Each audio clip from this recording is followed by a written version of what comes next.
We seek refuge with God from the ousted Satan. In the name of God, the most exalted. Peace and salutation upon Prophet Muhammad and his progeny. Welcome to your show, Quran and Today's Life. We are talking about the Holy Quran, the holy message of God, and we are talking about this around this issue. We have invited a different and distinguished guest from the Holy Seminary of Rome, who is here with us, and we are going to get to know him after a short introduction I'm going to give you. Today we are going to know about what is this holy message has been sent down from God, and what is the difference between this message with other messages. Okay, now let's go to our expert and say salam to him. Assalamu alaikum, sir. Welcome to your show, and thanks for your time. Wa alaikum assalam wa rahmatullah. Also, I want to show my thanks and gratitude to you and the host of the program, and I am very glad to be with the viewers again in this series of programs. Okay, thanks for your time indeed. I'm going to raise this question again. What is the difference between this holy message has been sent down from the God Almighty with other messages? Now we have it in hand in a commentary war in this time. We should ask Quran itself about it. What is the core of message of Holy Quran? Allah subhanahu wa ta'ala addresses his prophet in Quran and says, وَمَا أَرْسَلْنَاكَ إِلَّا رَحْمَةً لِلْعَالَمِينَ. We did not send you and give this mission, this prophethood to you, but to be mercy for the whole mankind. So this message, because it is coming from God, so all people are equal to it.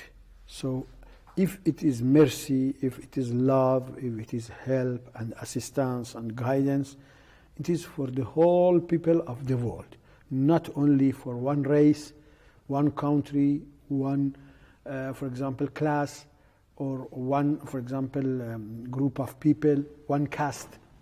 No, for all.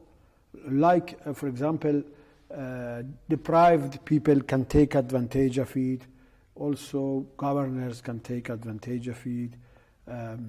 People who are engaged in economic and financial affairs can take advantage of it. Politicians can take advantage. Clergymen, scientists, artists, all people can take advantage of it, and it is in their benefit and interest, and gives all of them their rights, their dignity, and helps them in life, and not like other messages. Other messages, they think about one group of the society, they work for one group, for one class, for one part of the society, one nation, one continent, not others. And even they are ready to sacrifice others or deprive them in behalf of this group. But because Allah does not belong to one of these groups, He takes care of all of them and gives them, all of them, their rights. Not only all people, even all aspects of mankind. Mankind has two aspects, body and soul. So Allah subhanahu wa ta'ala, when sends a message or a decree or a law or regulation for people, takes care of all of them. Does not, for example, sacrifice a body for soul or soul for body. And like that, society and individuals.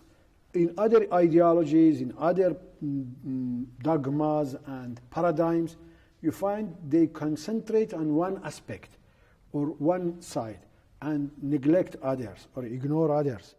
Like, for example, the schools of thought which we had in our time, Marxism, capitalism, socialism. Capitalism only concentrates on the individuals, not on the society. Even sacrifices the society for individuals.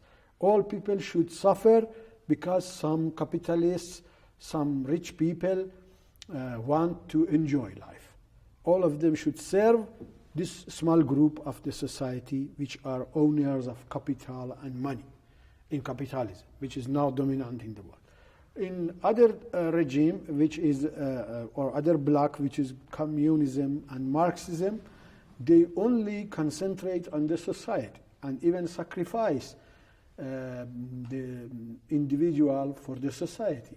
Only society has control upon everything, not individuals. Individuals don't need freedom, don't need, for example, space to show their talents, to take advantage and enjoy of life. All of that because they are human beings. The owners of the messages are human beings, so they are limited, they are confined in knowledge and in coverage of needs of people. But because this message is from Allah subhanahu wa ta'ala, so does not neglect or ignore even one of these aspects or one of these corners of life. Spirituality, morality, economics, enjoyments, leisure, and entertainment, all of them are taken in consideration and given them their rights. Okay, you mentioned about the equality. And as I discovered, you mean that Quran does not follow racism, discrimination, and so on and so forth. So would you deeply go through this thing, before having a short intermission and break? We have, we can say, a gist of this. Yes. For example, Quran did not come for Arabs or even for Muslims. In the same time which is protecting rights of Muslims, is taking care of rights of non-Muslims, even rights of enemies. Those who did not believe in Quran, they have rights, they have dignities. This is because Allah subhanahu wa ta'ala has no hatred towards any group, and even non-believers, even atheists, and Allah subhanahu wa ta'ala loves them and is going to help them and assist them and guide them. This is different because owner of the message, sender of the message is totally different from everything and everybody in the world. So the message is also like that. The message is in the core of life, and all of the aspects and groups and locations even are equal to it. For example, sometimes they say Islam and the West. It is fun. Islam and the West, Islam and the East, North, South, no difference. Islam is for the whole mankind. Thank you very much. There's not any hostility between Islam and the West or Islam and the East. Thank you very much. Let's hold in here. Let's have a short break. We'll be back again. Thank you.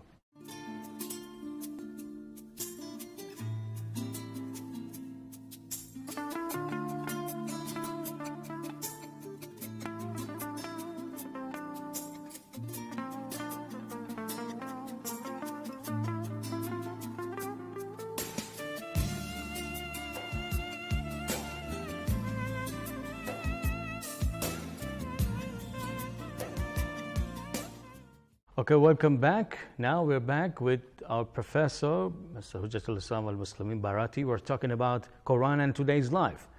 So now we want to know what are the principles and bases the Holy Quran based on it and propagates and lets the people know about it more. So let's go to our expert and know about this case more. Okay, sir, would you please elaborate about these principles and propagation Quran based on?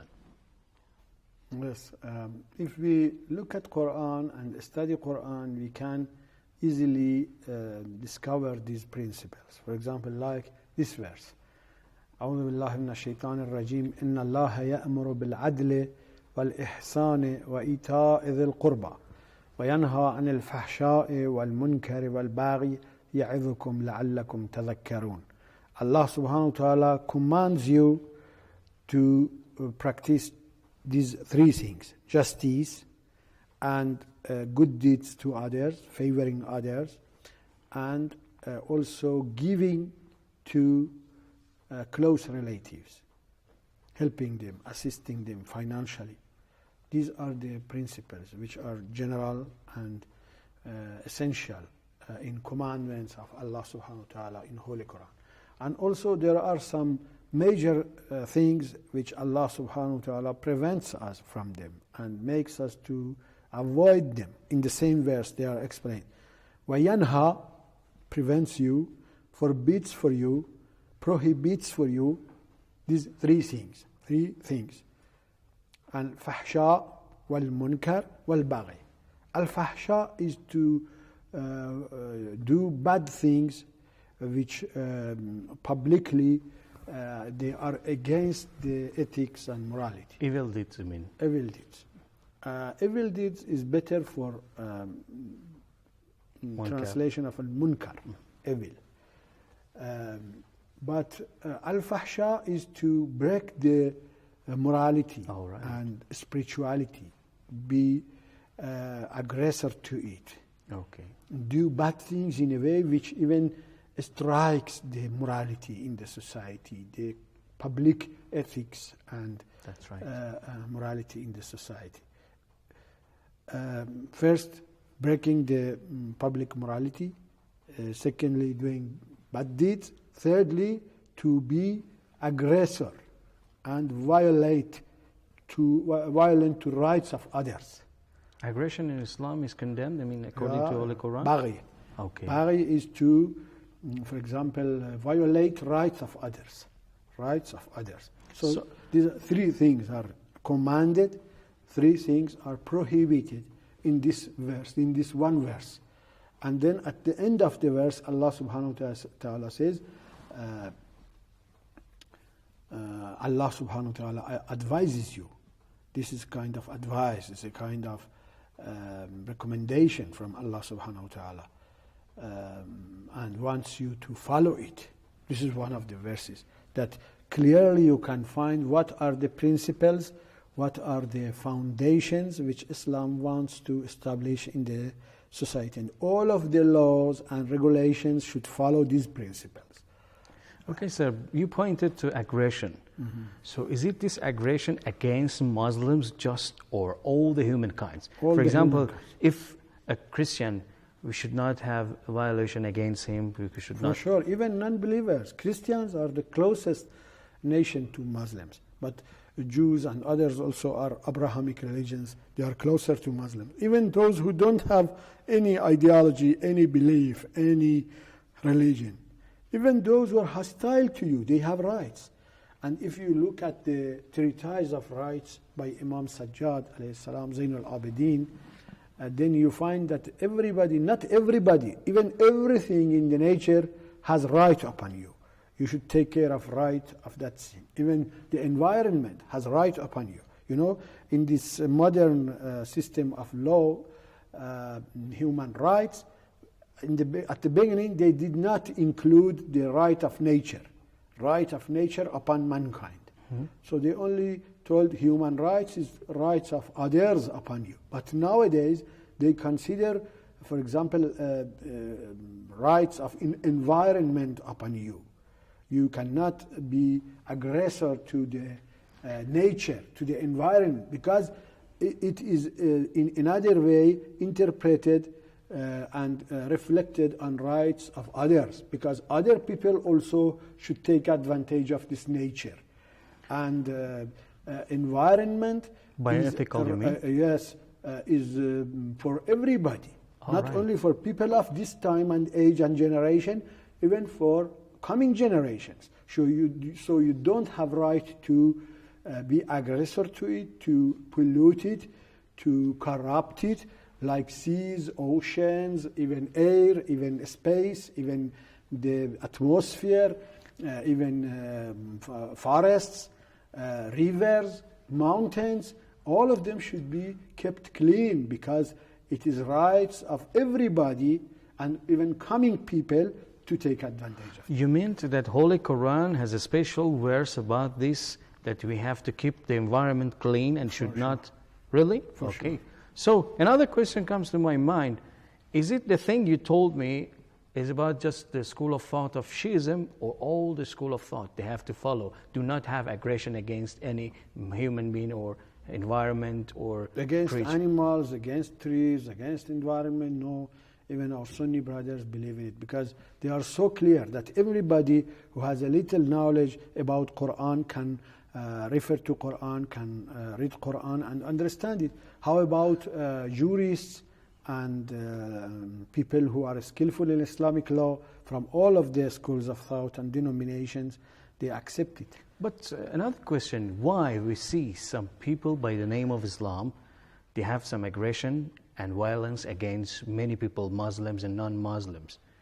So they have suicide bombing, they kill innocent people. So Terrorism, you mean? yeah, so how is it according to this Holy Quran?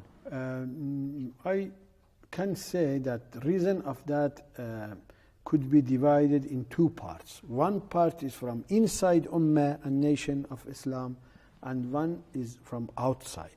From inside, there are some misguided Muslims.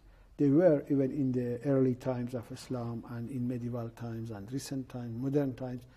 They are Muslims, really they want to be Muslims, but their IQ is limited, their understanding is limited, and maybe they are misguided and for example, trained from inside of Ummah. From outside of Ummah, some of enemies of Islam, they do support these groups against others because they want to make a bad face of Islam.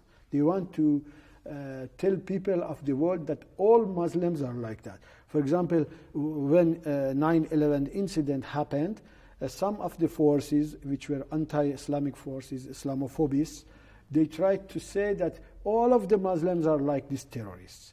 And even Prophet Muhammad, even Quran, all of them are like this because they have orders. While if you go there, you can find a lot of verses, a lot of traditions from Holy Prophet which bans this kind of treatment. Even in wartime, you cannot, for example, violate certain rights, certain human rights, which is today called IHL, International Humanitarian Law. The resource of that is Quran and also teachings of Prophet Muhammad and other imams and saints. They say Quran repeats many times وَلَا تَعْتَدُوا وَلَا تَعْتَدُوا. Even if you are in water, لَا يَجْرَمَنَّكُمْ شَنَآنَ قَوْمٍ عَلَىٰ أَلَّا تَعْدِلُوا اعْدِلُوا هُوَ أَقْرَبُ لِلتَّقْوَى. If you are in hostility with a group of people, don't transgress, don't aggress, or don't violate to justice and to legal system which we appointed for you. Even enemies have rights. Even those terrorists have rights. Even people who are under attack of terrorists, they should be supported, they should be protected by Islam from any religion, from any nationality, even from enemies if they are. Islam should support them, and don't let these people who are calling themselves Muslims to do this kind of aggression and crime against them. Okay, thank you, sir. Let's have a short break. We will be back again. Okay, dear audience, we will be back again after a short break.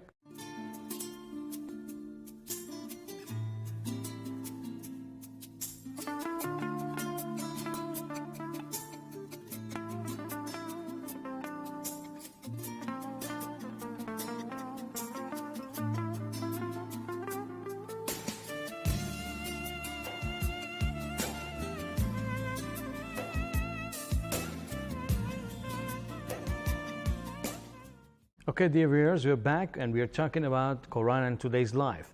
And we are with our expert, Professor Barati, and he's explaining more about this topic. So now let's talk about peace and war in Islam according to Holy Quran. Okay, sir, about the peace and war, what is the viewpoint of the Holy Quran?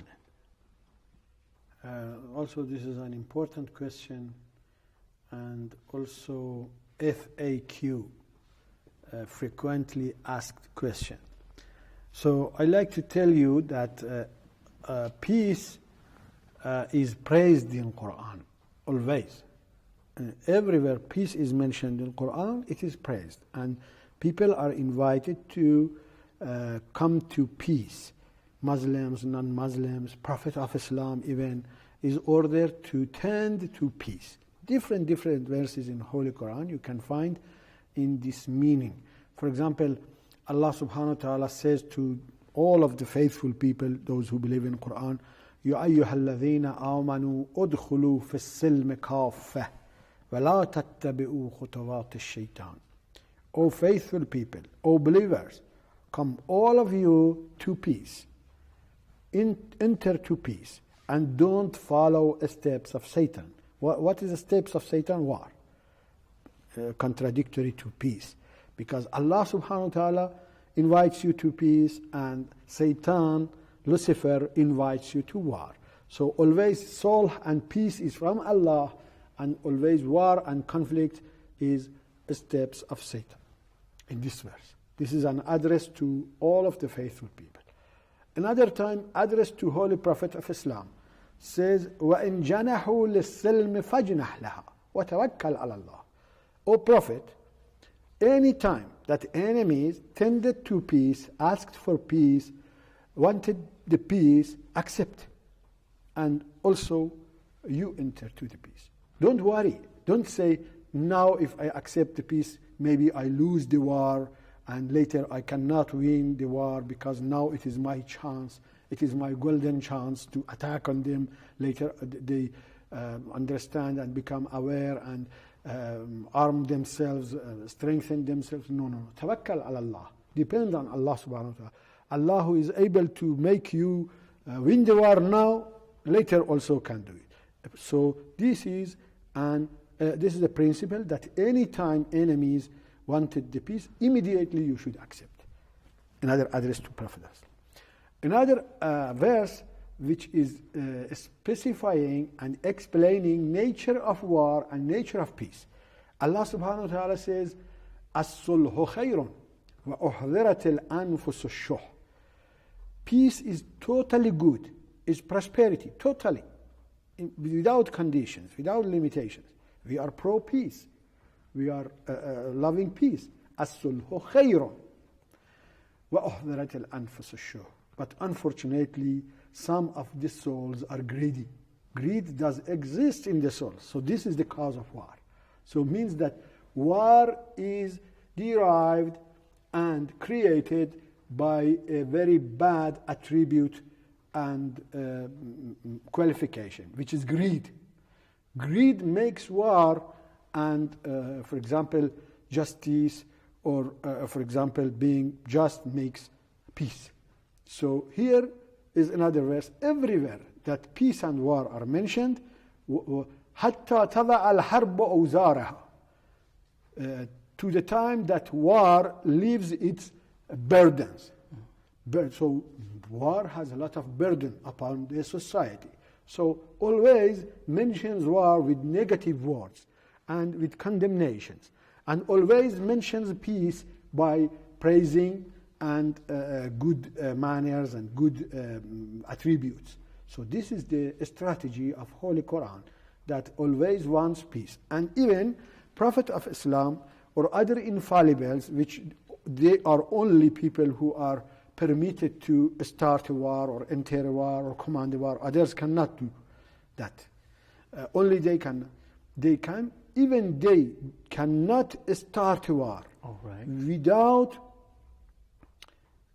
inviting enemies to peace and negotiation, and to invite them to other options and other alternatives, and ask them, if possible, please come and solve the problem without war and bloodshed. Even they cannot start it. And you can find this in the conduct of Holy Prophet Muhammad, conduct of caliphs, especially Imam Ali, Amir al-Mu'mineen, Imam Hassan, Imam Hussein, Karbala battle. He did not start the war, but came and started to deliver sermons and speeches and ask them to understand the situation. And even if it is going to be a war, you cannot start attack them. Shoot the first bullet. Let them shoot, and then you respond. Or defend yourself. Defend. All of these are taken in consideration of Islam. Because of that, Islam does not favor the war and conflict, and always likes peace.